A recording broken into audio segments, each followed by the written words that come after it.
Welcome to EdTech Speaks, a podcast bringing guests together to share their expertise and advice on navigating business and education in a technology-driven world. From entrepreneurs to vendors, higher education to corporate leaders, we'll uncover their perspective regarding the latest trends and technologies impacting your career or business. Our podcast is made possible by Downing EdTech Consulting, where people and technology connect. Hosted by Cher Downing, an experienced executive spanning a higher education and corporate career with specific focus on the EdTech industry. Dr. Downing is also an international and national presenter, author, and regular media contributor. Now here is your host, EdTech strategist, Dr. Cher Downing.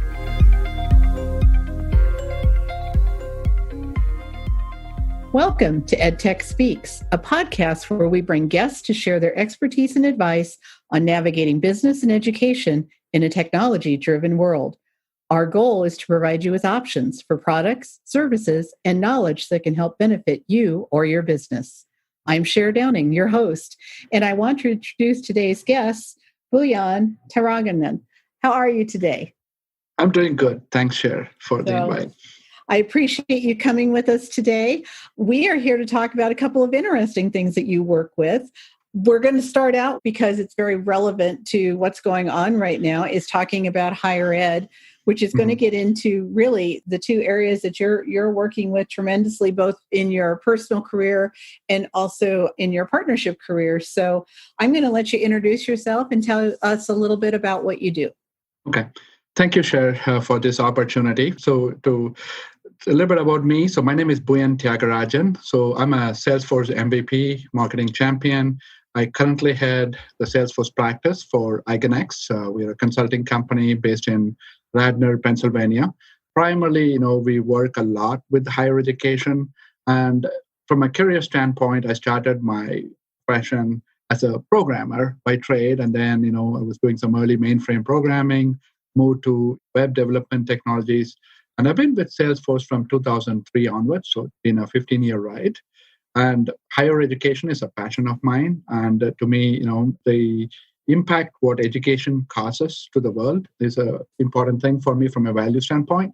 And for the last 7 years, I've been doing a lot of implementations for public, private, community colleges on the Salesforce marketing automation and analytics space. So that's what I do.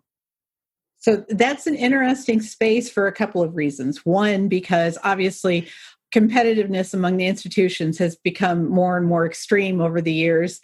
And so tracking those applicants, tracking those leads, really seeing how your marketing is reaching out to young students who are very tech savvy, who live in a social media world.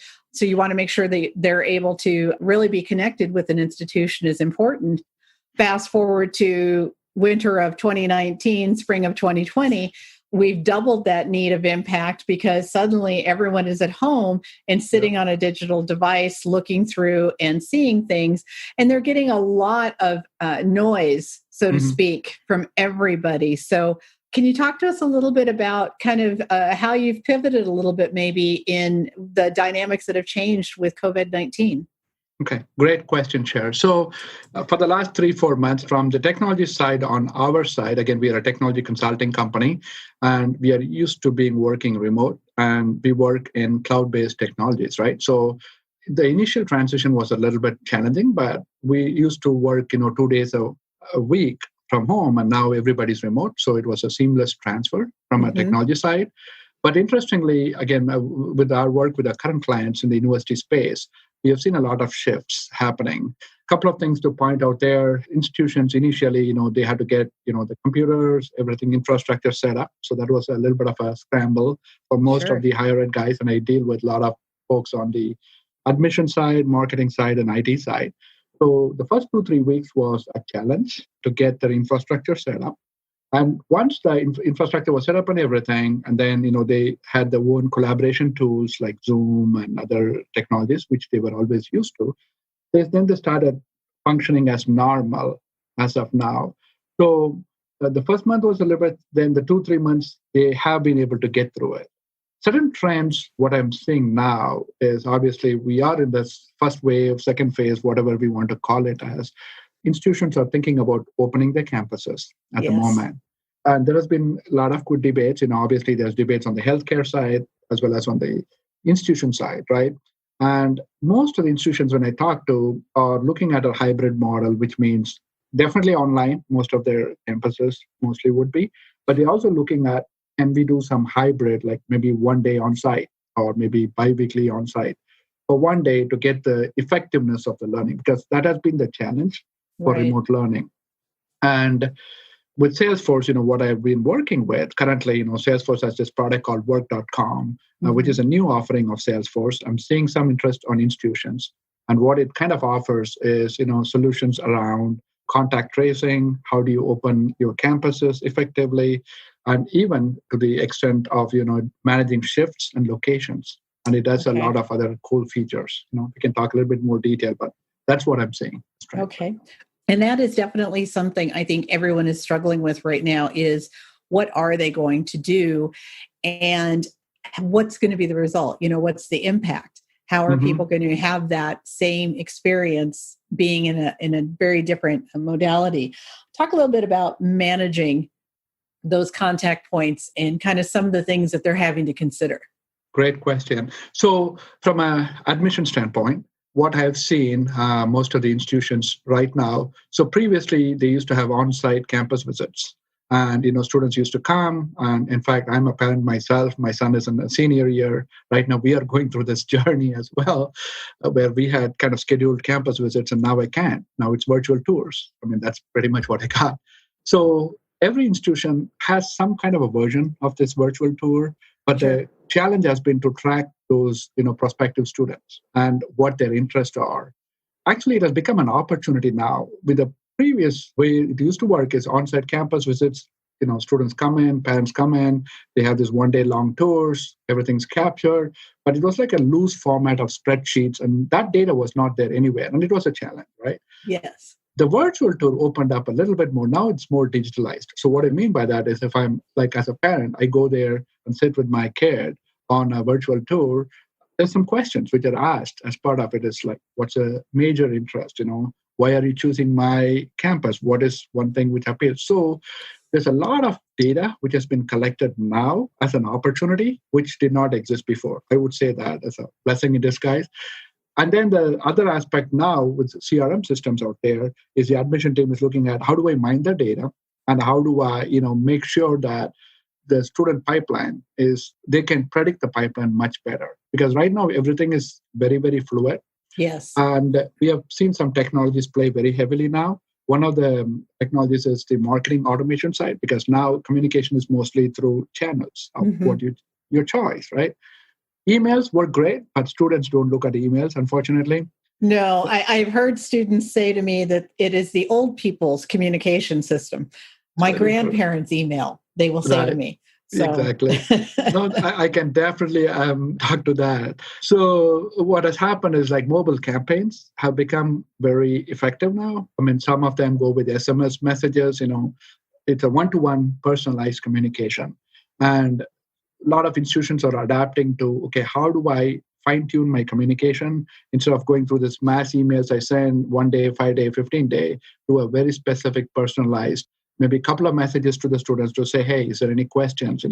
When are you looking to apply? What can I help you out in the financial aid? Because that's another question which is coming up again with the COVID-19 thing. Sure. Questions on, am I paying full tuition? What are my costs looking like? Approximate cost. So the other thing, what I've seen is that with the lot of inquiries has increased, which is COVID-19, and a lot of people don't have staff to handle it. Right. And one of the technologies I'm seeing right now, which is playing, is this chatbots. Again, on the Salesforce side, there is a chatbot solution out there, and a lot of institutions are using that on their communities.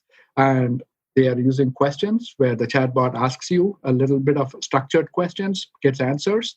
And the implementation is like a 3 to 6 months because the chatbot has to understand certain things. It's not going to listen and serve you interest. So self-service models are opening up.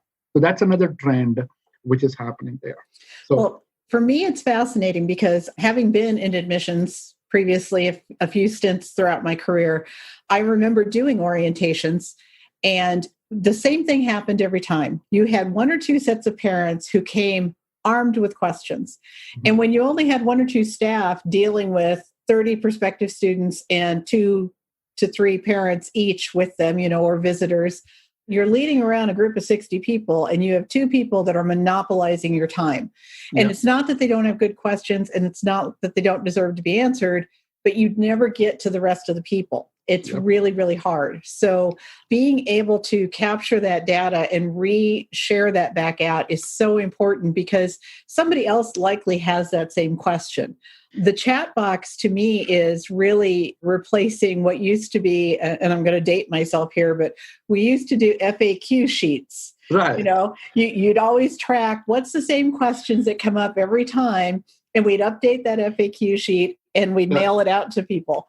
But the advantage is that the AI has the ability to manipulate, to track, and start to adjust automatically based on how many times something is being asked, rather than we used to have a person who would sit there, and go through all of the forms, the surveys at the end of it, and copy the questions out and such. So for me, it's really fascinating to see how far it's come. But I also think it's so important right now because the last comment you made about more inquiries, I think people struggle sometimes. They're afraid with anything that, has a lead page. If I fill it out, you're going to bother me. I don't want you constantly bothering me. I'll know when I'm ready to reach out. Institutions now have an ability to contact you and to connect with you based on your likes, your interests, something you're looking at. But it's not that same feeling of, I'm just going to inundate you with emails. Right. And so I think that's a much more modern way to reach out to them and still get them that information and still track who you're attracting and how you're impacting them.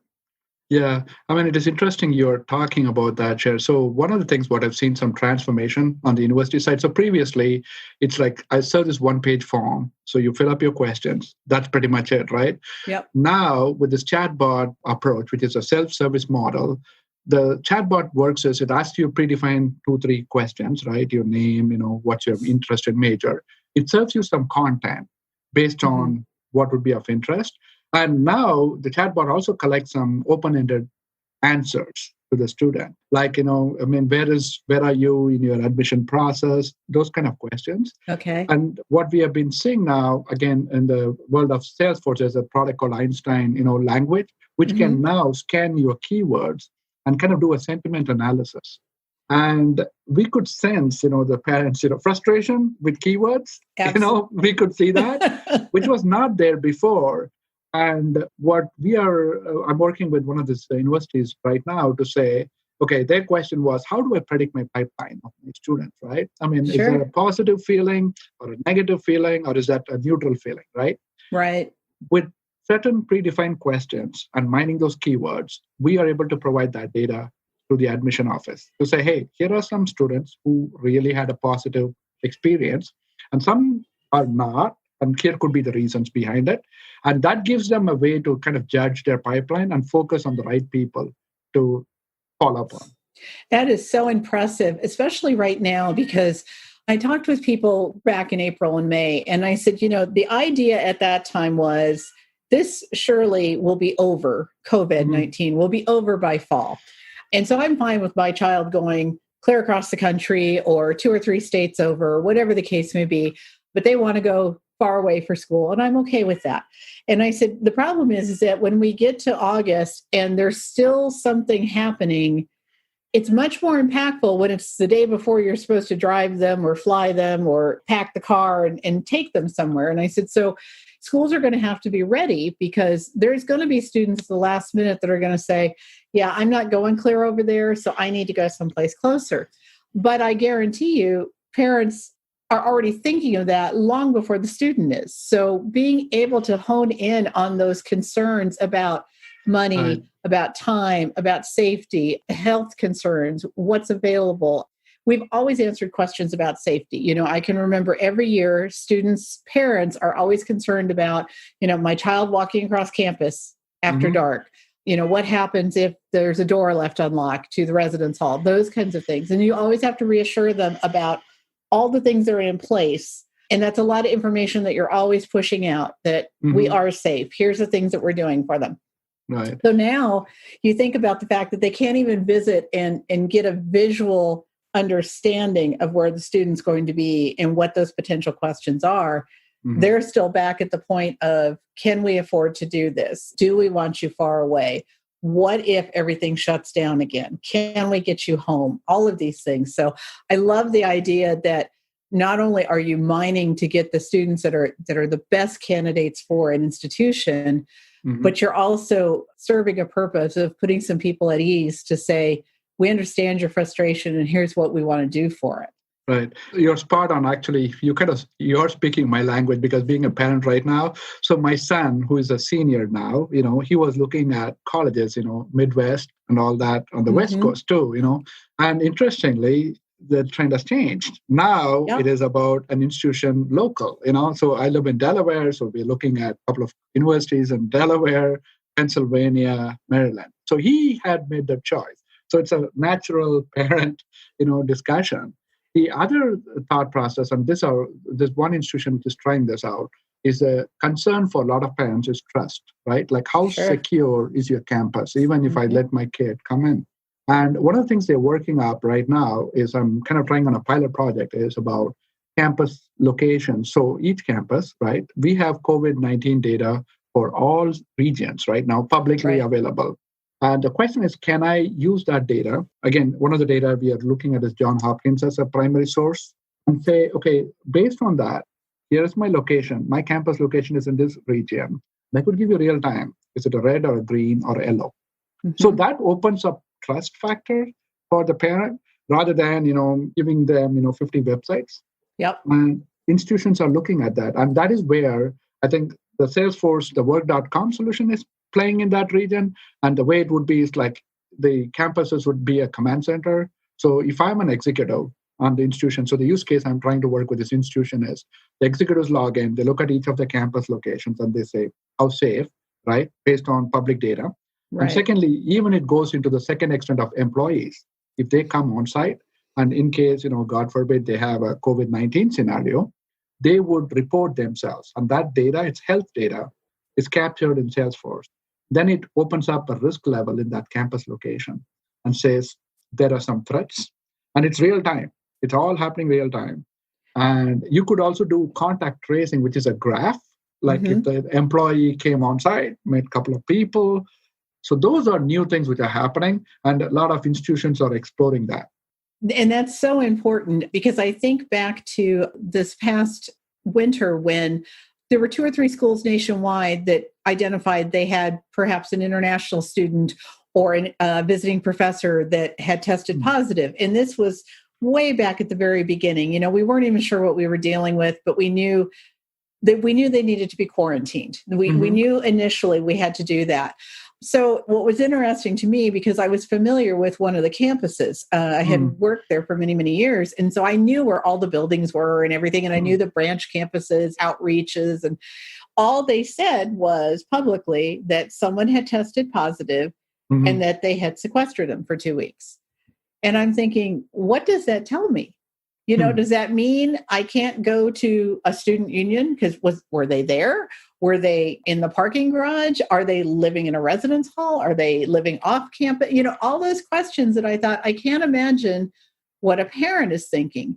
And I always think that way because being in higher ed for 30 plus years, you talk to a lot of parents and you always hear the same concerns. And so when schools say, well, yes, we have a few people that are positive, but, we've got it under control, that doesn't really feel very reassuring. Exactly. Because that person could be sitting next to you. You're not, you're not aware of it. So the idea of being able to alert really almost brings back to a few years ago when they first came out with the safety app. So, if you had a situation on campus, you could actually see on the map where the situation was. Right. So, many of the campus police force started using that. And it was so helpful because even as a student, you knew just to avoid that area. That's usually the way I walk home. Nope, I'm going to go around because there's all sorts of chaos going on over there. So being able to see that and being able to keep your staff and your faculty and your students healthy and keep your parents concern level down. Really, I mean, there's no loss in doing that. It's so helpful.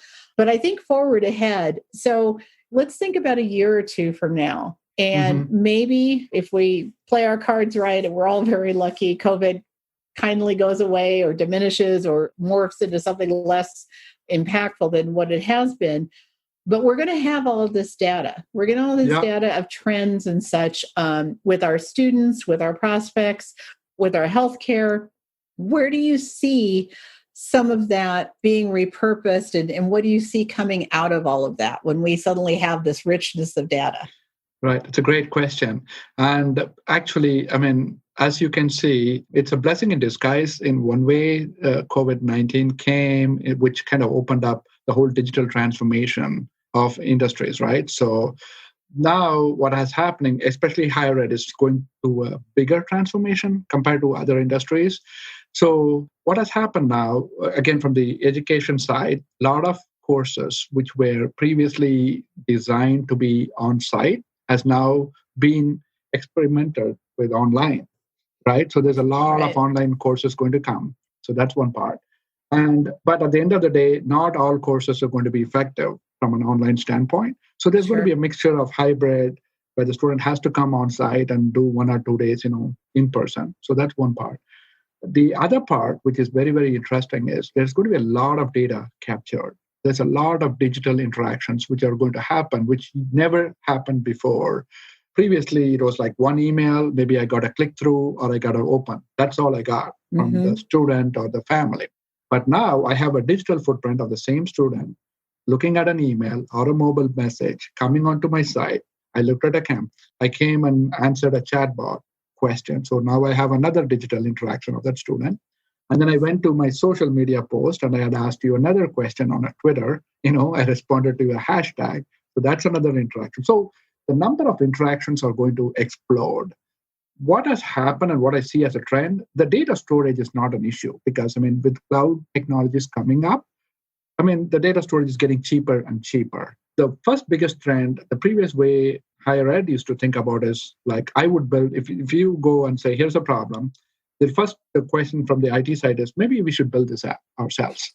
That was always, and that was always the case, right? I have this programmer, why do I need to get this app? And what do we do with it, right? And then the second question was security. How secure is this app, right?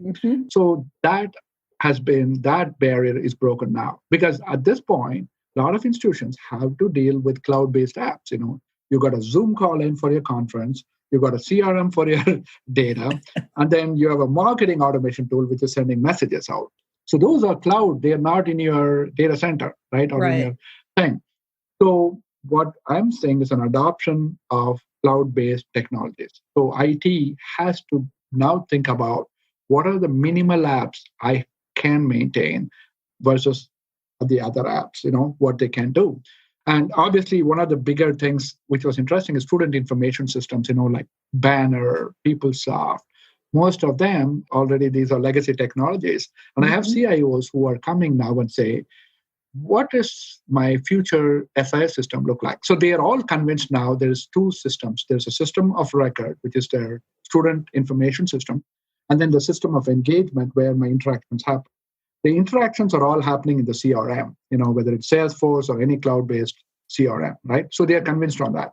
The system of record was the one which they held very close to the network. Yes. And now CIOs are asking, maybe that's not the case. Because what has happened is there's an explosion of cloud-based apps for every discrete function. And again, Salesforce is also like an iPhone app where you can plug in and play different apps to it. And so the connectivity from the cloud-based app to the on-site, the SIS app is going to be a challenge. So now they're saying maybe we should do 50% cloud versus 10%, which they were thinking. So that's one big trend I'm saying. The second trend, which is in the field of artificial intelligence and data mining, predictive intelligence, right? Now, the previous question is, do I have data science? Do I need to have a data scientist to hire and do this data? And obviously, higher ed, they have budgets constraints. Yep. What do they do with it, right? The technologies are evolving to a point that you don't need a data scientist. The tool itself can mine the data and give predictions. But The only thing what the tools do not know is the context of how institutions look at their pipeline, because that is in people's head. The admission folks know very well than a tool telling you, here's the possibility of the student enrolling. So that knowledge is now going to be fed into this AI system. So they're going to learn as part of this iterative process.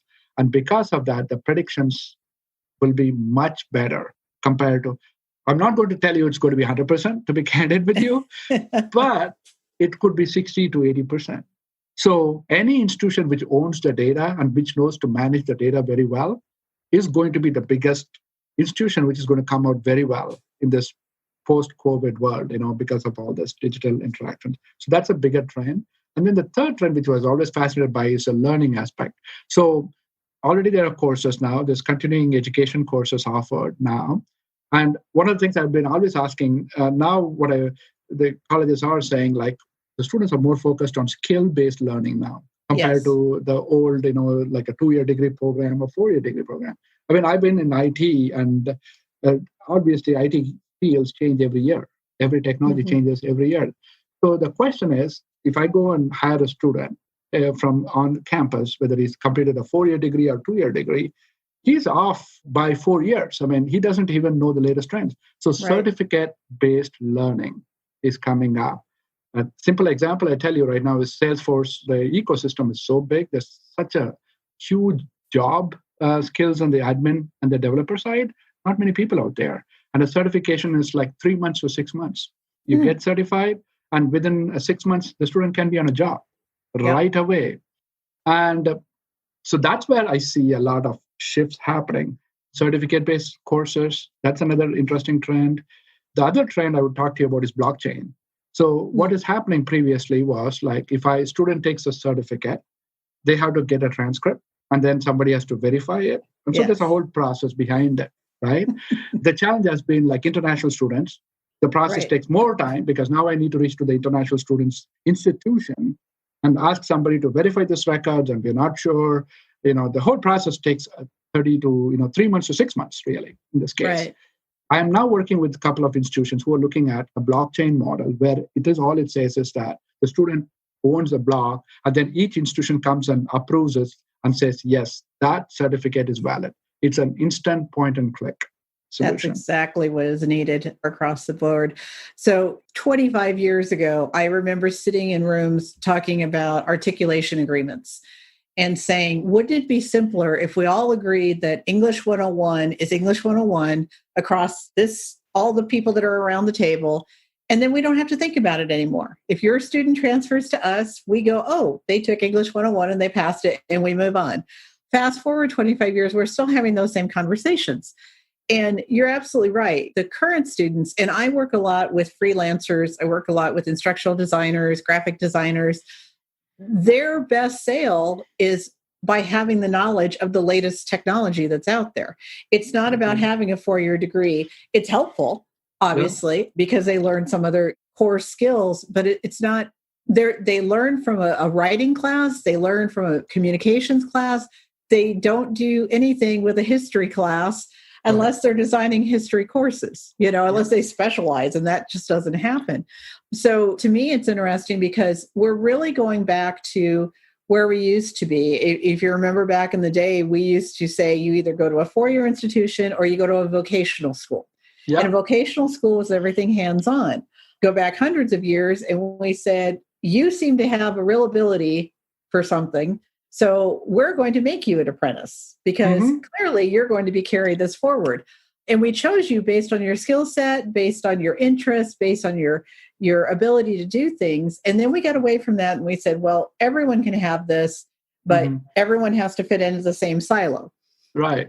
So we've done a lot of theory graduates, but we don't have a lot of application graduates. And like you, I don't need a theory graduate. I need an application graduate. So I think the ability for us to shift and to not require quite as much cost, quite as much time, really get some key skills, but also to have a company like Salesforce that says, we offer this, but then we're also interested in you. If you do well in this, we'd like to look at you and how do we grow within and really take advantage of what we're teaching and the people that we're seeing have these key skills.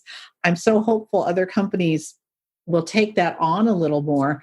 And when you were talking about the fact that our learning is going to change in general, one of the things that we're seeing is students love a lot of stimulation. And so gaming, things that react to them through artificial intelligence, all of those kinds of things are what interests them outside of education.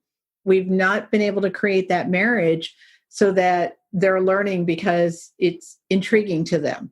One of the biggest complaints about this spring was when they just had to move everything from campus to online, everyone said, well, the courses are horrible. Well, they didn't design online courses. They just moved courses over.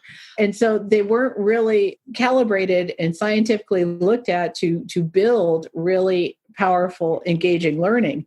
I think it's interesting because Salesforce has always been in the CRM focus, has always been in that entrance into an institution. Are they looking at expanding any to start tracking in terms of like instructional learning and how that ties back to the pipeline? Like what are the kinds of students we're attracting and why they're here? And even more so than just, oh, I wanted this school because it's nearby or it's cost or I got a scholarship, but really because of the program I learned in or the skill sets that I, stepped away from. Are they looking at some of those kinds of things as well in the near future? Yes, it is. So one of the things which is Salesforce has is called Trailhead. It's a concept called digital badges. So previously, the learning used to be where I go take a course. It could be 10 hours, 15 hours online course, and then, go through a structured process and there is a certification exam. So that used to be the olden way. Now, what Salesforce offers in this platform is that if I want to learn, let's say Salesforce admin certification, so there's a concept called Super Badge where I walk through a structured exercise as part of this. So I do a hands-on project in Salesforce, and Salesforce validates whether I did it according to the best practice. This happens real time. So the student previously, like labs and other exercises, used to be this, discrete experiment where somebody has to be physically behind you to make sure what you did is right or wrong. Yeah, that's not the case anymore. What I'm saying is the tool itself validates. Point and click. So that digital badges is exploring. It's funny you mentioned that. I run a virtual group called Starting Salesforce Careers. So a lot of people have lost jobs in this COVID-19 scenario, unfortunately. And to me, education is a passion of mine. So I run this group. I do 2 meetings a month for this group. So there's a lot of people from other backgrounds, sales folks, marketing folks, who have lost their jobs, looking at CRM, Salesforce as an ecosystem. And I have students who have just graduated. So it's a mixture of this group. And then the question comes, everybody got their certification. The question is, how do we get a job? That's the hardest part, right? Sure. And previously it used to be like, I send a resume, a Word resume and say, here is it, what I get a job. I know somebody, how I got it. And technology is also brutal because there are new technologies which just come 2 years ago. And then the job skill set says 5 years of experience, which is really not true. The product is just 1 year old. How do you expect 5 years experience guy to come and do that? So one of the things I'm working with these guys is a concept called digital resume. So what a digital resume is that, okay, so step 1, you got your certification. Step 2, can I get an internship? So nonprofits, which are using Salesforce, and Salesforce gives them 10 free licenses. Okay. They pretty much do the same thing as what a commercial company does. Sure. So the platform is the same. Everything is the same. So one of the things I work with is I got a program where the students come in and they say, okay, we'll do a project for 80 hours. It's like an internship project for free for the nonprofit. They also do a donation to the nonprofit. In return, the nonprofit certifies them on LinkedIn that so-and-so completed a project. So now I have a social proof of the student completing something. That's fantastic. Yeah, so that is one thing I'm working on. And then the second aspect is the work aspect of it. Previously, the word resume, people still question you. I mean, I don't know, whether you worked on this skill, when did you work? All these open-ended questions used to happen. And the only way to validate is this 1 hour interview I have and go with a gut feeling. Maybe he knows something or he doesn't know anything. That's just gut feeling based interview. So one of the interesting things I'm experimenting is with the students and these folks out there is, can you show your work? It's like show and tell. So instead of showing usually there's compliance. Not all companies are going to give you everything. Why don't you take one piece, take a screenshot, take a PowerPoint slide and said, here's what I did, and then put a video out of it. That's another proof. Now I can show people I did something. Right. And they're collaborating with it. And I'm working with them on the other angle. And then the last thing is the community. Salesforce is a very open community, so a lot of people are willing to give. And one of the challenges for people to get a job is they don't have access to a network of people. Sure. So one of the things I've been telling the students is to go there, onto the communities, answer questions for admins. It's just answering questions. Even if you don't know the answer, do a Google and tell the person, hey, this might be the closest answer. Yeah. Well, the person appreciates it. Instead of sending people blind LinkedIn recommendations and connections, that's what people do, right? Like, can I connect with you? Can I have a job? So that's instead of that, can you add value to that person instead of doing that? And one of the things I've always been telling these folks out there is this. So whenever I see people, say, look for a job, and then they send you a LinkedIn request and say, can I connect with you? Instead, why don't you look at my posts? Some people write a lot of blogs. I mean, I'm a blogger myself, but a lot of people do that. You read their blog and write one thing what you learn. The person will be looking at you. After you do 3 or 4 posts, the person will connect with you. It's a way to provide value instead of just going and, the physical handshakes doesn't work anymore. So those are things I'm working with these groups right now. Now, I think that is just fantastic because instructional design, it's the same thing. And it's funny because a group that I belong to the other day, somebody posted and said, I need help. How do I get a job? And she said, I've put in for multiple jobs. She said, I've had 6 interviews where I've talked to someone via Zoom and I've sent them a paper resume. She said, I'm an instructional designer. No one asked to see a portfolio. Nobody asked to see what I'm doing. It's also training the other side, which is you should be asking to see things. If you really want them to come and do this, one of them asked her to walk them through how she would build something. And she said, I could tell by his face, he's not someone that understands any of this. He's just the HR person that was told to interview me. And so I said to her, I said, well, did you follow up with a thank you note? Because that's become a very lost art in our world. And I said, it doesn't even have to be a physical thank you note because obviously everybody's at home. And I said, but send him a thank you email, include a link with your portfolio and say, I know we didn't have time to talk about this, but just thought you might be interested. I have things online. Yeah. And so she did that and she emailed back a couple days later and she said, I got called for a second interview. She said, and for the second interview, she said, again, I talked to someone, I didn't get any visuals, but they mentioned that they had looked at my link. Right. He said, so I don't know whether their assumption is I saw it. She can obviously do these things. We're not going to waste time on that kind of thing. But she did get the job. And I found that was very interesting because I always try to mentor students. I always try to help people, especially right now, like you, when people pop up and say, I don't have a job, I look at what have they done so far? What are you trying to do? How are you getting information out there? And so I think for our listeners, this is really important right now because it's really crucial is you've got to step up and do some things and you've got to bring value. I think your point of it's not enough to just send a note. It's not enough to just get the interview, but where's the value that you can provide them? Exactly. And all these tools are free. I mean, it's not like you're paying for it. I mean, it is like on a LinkedIn, you could just write a post. Or even look at somebody's post and do a comment of 3 lines instead of just putting this like, on the Facebook post. That's what is one thing you learn from it. People do respond to it and people do appreciate it. So that's one way. And then 1 or 2 slides of pieces of work, taking screenshots. That is another way to showcase your work. So those are the other thing which has opened now is virtual events. So previously, you can't go to physical events. Especially like for people who are looking at the CRM Salesforce as a job, there's a lot of virtual Salesforce user groups happening right from home. Right. You can join a Salesforce event and the people are open and you say, look, I'm looking for a job. But instead of just saying, can somebody give me a job? The question should be is for the next session, can I help somebody to present for the session? Hey, he might need just 1 slide for you to help. But that opened you up a network with a real company person, an admin, Salesforce admin who works in that company. You got a connection with that person. Use that network to go see if there's a job out there. Those are things. Another thing is now it's all consulting. Like a lot of freelance opportunities. I mean, a lot of people I know that currently the trend is companies are not hiring, to be candid, but there's a lot of freelance jobs out there.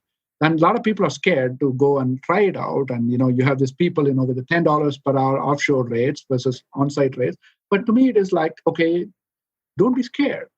Go post something on the response or connect with a freelancer who is already doing some work, and he might give you some, work for you to do it. It could be a small piece of work. It's part-time gig. You get real-time experience, and you have another career for yourself.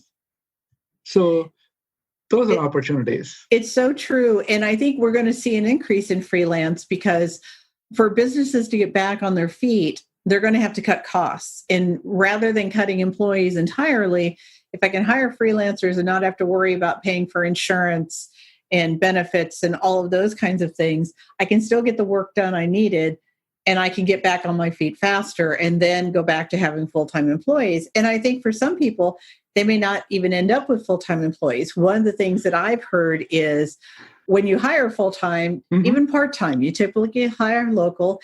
And so your pool is small. Yep. And what I'm seeing now is when somebody says, well, gee, I really need a graphic logo made, and somebody from Texas or from Delaware says, hey, I can do that for you, and they do this great job, suddenly they're getting more work from this place, and they're going, wow, the last person I had wasn't near this skilled. So the skill base the catalog is expanding if you take advantage of it. Right. And there's a lot of freelance sites out there, where there's consulting jobs like Upwork. There's sites like that where they can go and bid on jobs depending on what skill set you have. And I've always been telling, once people put this box on, I need a job, and then you only have to look at ABC company, and that's pretty much it, you're narrowed down. But instead, if you look at it from a freelance, what you can do from a consulting standpoint, things will open up in that case. Well, and it's also an opportunity I always think it's a fact-finding mission, because there's nothing worse than getting hired for a job and then you get in it and you're like, here's the things I love doing. And this part I really hate doing. And I go back to the CRM because I had somebody back when we first started adopting CRMs, before that, everything was done manually and in spreadsheets. And so we instituted a CRM, and I had one person on staff who just hated working with it. I mean, just anxiety of what if I put it in wrong? What if I send the wrong email? What if I click the wrong button? Really struggled with it. And so we finally got to talking one day, and I'm like, if you don't want to do it, she's like, I'm not going to tell you that because I'll lose my job. I'm like, no, if you don't want to do it, then let's use your skill set where it's better. But if you were applying for this job and I hired you to do this and you don't want to do it, that's a different situation. So it's an opportunity to freelance and go, wow, I had the greatest time doing this project, love this. This is not something I enjoy doing. So maybe over here, I'll finish this job out, but I'm not going to look for a full-time job that has that in it. It's a good testing ground right now. I think it gives you a lot of freedom to figure out what you really want to do and how you want to do it. I think we're so embedded with the idea of you have to find another full-time job. And obviously you need income. Obviously you need to, live. But we're not good at thinking about what are the alternatives and how can we do things differently and still equate to the same thing. Because really what we're talking about is salary, insurance, and time off. Well, if I'm a freelancer, my time is my own. So that goes right off the table. So now I have to decide, can I afford to pay for insurance? That means I have to bring in X amount of dollars. I can do that if I just sit down and I, run the numbers and figure out, okay, how many jobs do I need to take? What kinds of things do I need to do? Which ones pay more? That I have a good skill set that matches to it? And then how do I build my toolkit so that when something big does open up, I'm ready. I'm there. Exactly. It's interesting you kind of mentioned about this testing side. So I had a story like where we were working with an institution, and this is a mass email to like 300,000 students. And the admission office was very nervous. They were checking every logo, everything. Oh, yeah. And on the day of delivery, somebody clicked the button and it went. We thought it was a test email sent to 300,000 students, and like panic went across the campus, we messed up and all that. But interesting, the other person came and said, okay, we sent it. Let's send a second email as an apology. The title was I screwed up. And then, let's, just simple one paragraph saying, we screwed up. Here's what we really wanted to say, but this is what happened. Interestingly, the engagement rate on the second email was bigger than the first email.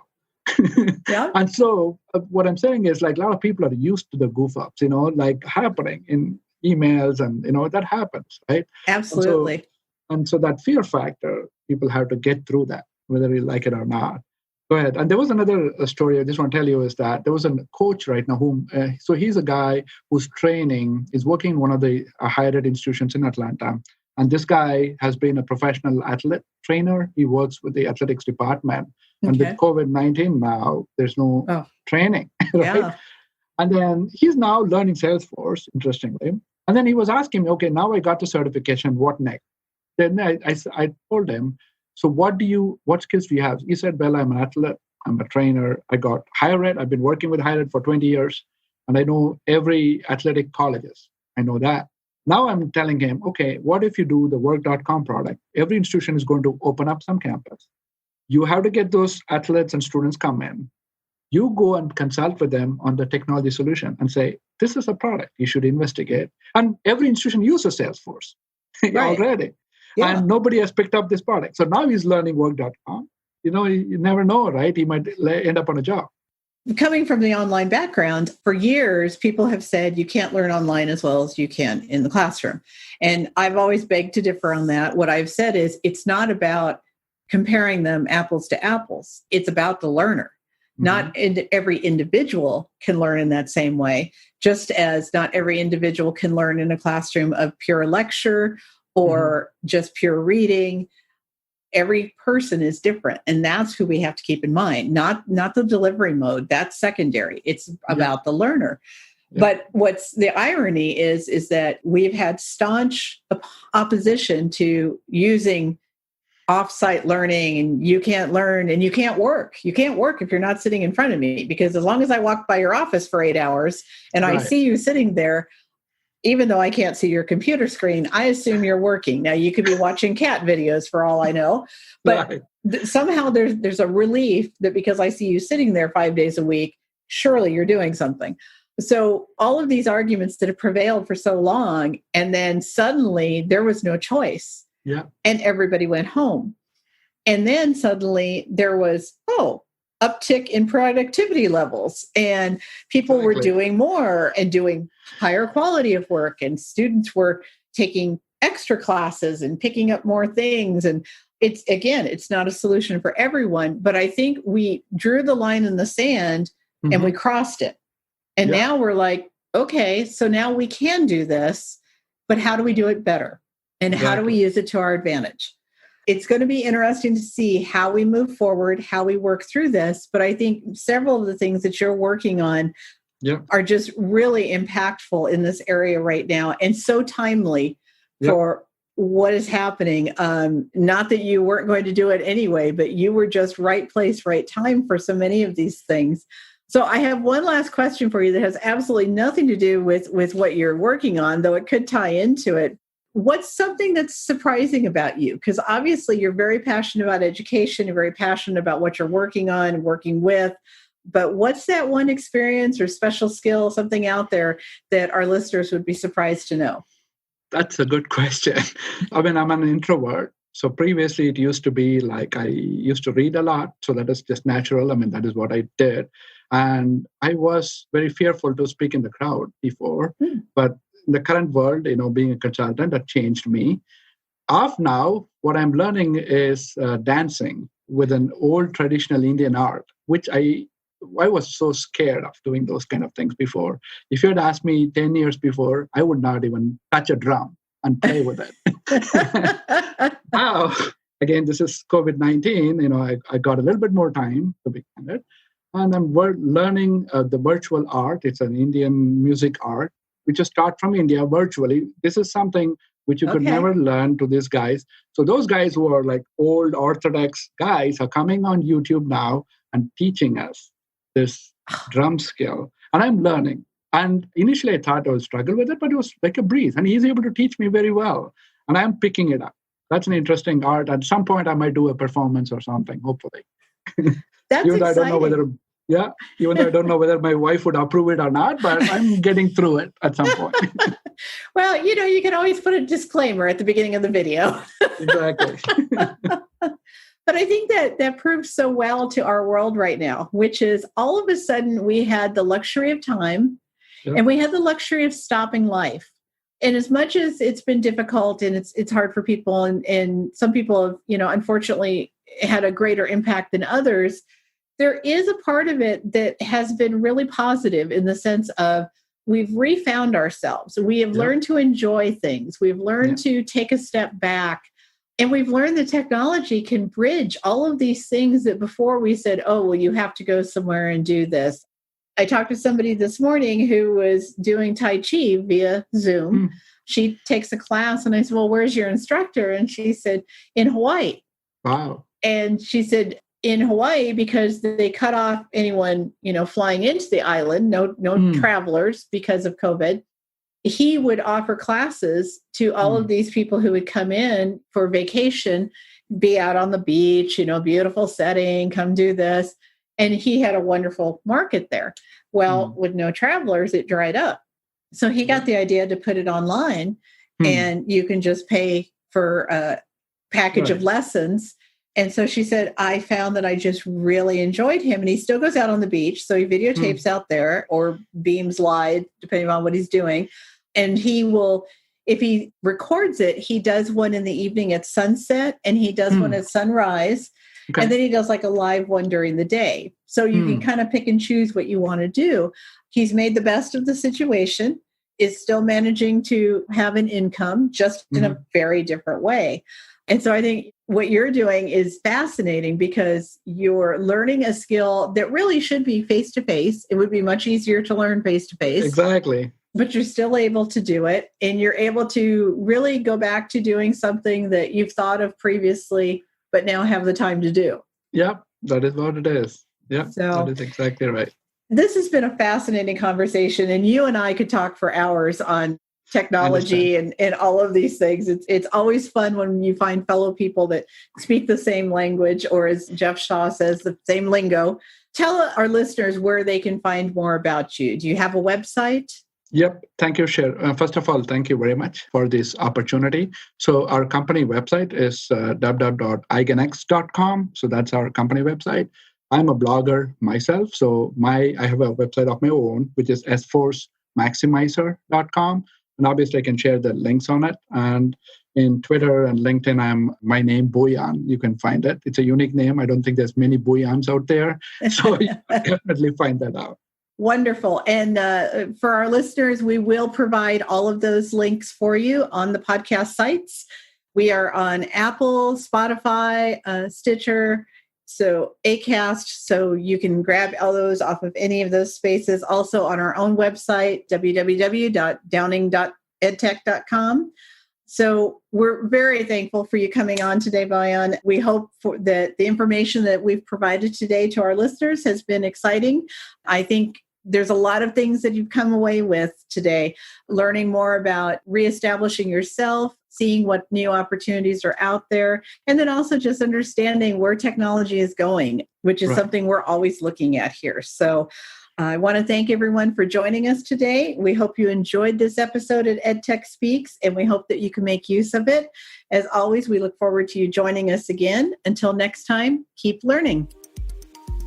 Thank you for listening to EdTech Speaks with EdTech strategist Cher Downing. To learn more about the services Downing EdTech and its staff can provide you, find us at www.downingedtech.com. If you enjoyed today's podcast, be sure to share it. We'd also like to hear from you regarding any suggestions for topics or guests and the value you received from our show. Check back for new podcasts with featured guests at www.downingedtech.com/podcast.